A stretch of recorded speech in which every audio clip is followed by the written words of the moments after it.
کہ یونس علیہ السلام نے مچھلی کے پیٹ میں اپنے رب کو ان الفاظ کے ساتھ پکارا تھا، لا الہ الا انت سبحانک انی کنت من الظالمین. اور پھر آپ صلی اللہ علیہ وسلم نے فرمایا کہ جو کوئی شخص اپنے کسی بھی معاملے میں، کسی بھی پریشانی میں اس دعا کے ذریعے اللہ کی طرف متوجہ ہو، اللہ تعالیٰ اس کی دعا کو قبول فرما لیتا ہے. اور قرآن میں بھی آ گیا نا کذالک ننجی المؤمنین. اور کتنا بڑا فتویٰ آیا ہے میرے بھائیوں، سورہ الصافات 143 144.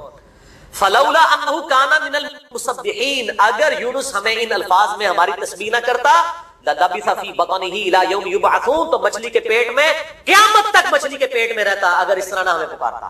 اس کی قبر مچھلی کا پیٹ بن جاتا. یعنی یہ اتنا عطاب، اور وہ دور ہو گیا اس دعا سے، بہت بڑا ہے اسماء اعظم میں سے. تو یہ بہترین دعا، بہترین وظیفہ، اسماء اعظم میں سے بہترین چیز، اور سب سے بڑھ کر جو میں نے بات کی کہ بہترین استغفار، اللہ سے توبہ مانگنے کا بہترین ذریعہ. اور کس طریقے سے؟ اے اللہ تو تو پاک ہے نا، تجھ سے تو غلطی نہیں ہوگی، میں بندہ ہوں غلطی کروں گا، اللہ نے تو معاف کرنا ہے نا. کیونکہ جب بندے نے اپنی عاجزی کا اظہار کر لیا ہے اور اللہ تعالیٰ کو بتایا اللہ یہ تیری کوالٹی ہے، تو غلطی نہیں کرتا، تو میں تو انسان ہوں غلطی کروں. تو یہ ہے پہلا وظیفہ. دوسرا وظیفہ وہ بھی جامعہ ترمذی میں انٹرنیشنل نمبر کے مطابق 3524 نمبر حدیث ہے، لیکن ترمذی کا طریق جو ہے وہ ضعیف ہے.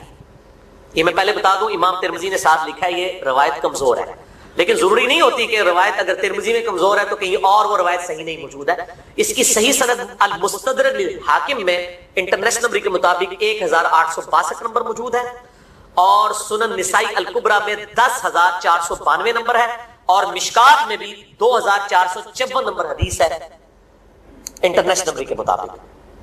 تو صحیح سند المستدرک للحاکم اور سنن نسائی الکبریٰ کے اندر موجود ہے.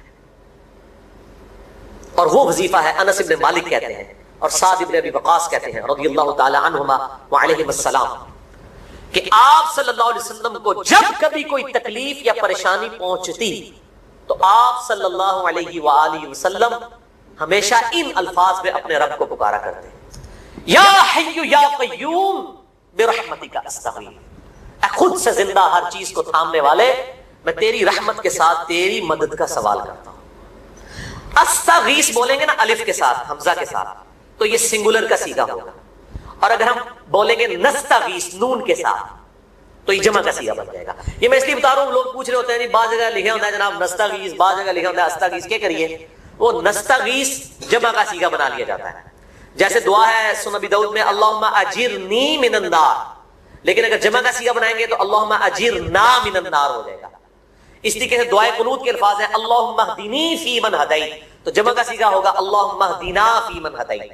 یہاں پر بھی ہے یا حی یا قیوم برحمتک استغیث سنگولر کا صیغہ، اور نستغیث پلورل کا صیغہ، جمع کا صیغہ. کتنی بہترین دعا ہے، اے خود سے زندہ ہر چیز کو تھامنے والے، میں تیری رحمت کے ساتھ تیری مدد کا سوال کرتا ہوں. تو یہ بھی اسماء اعظم میں سے ہے. سنن نسائی الکبریٰ کے اندر صحیح سند کے ساتھ 10492 اور المستدرک للحاکم میں 1862 نمبر.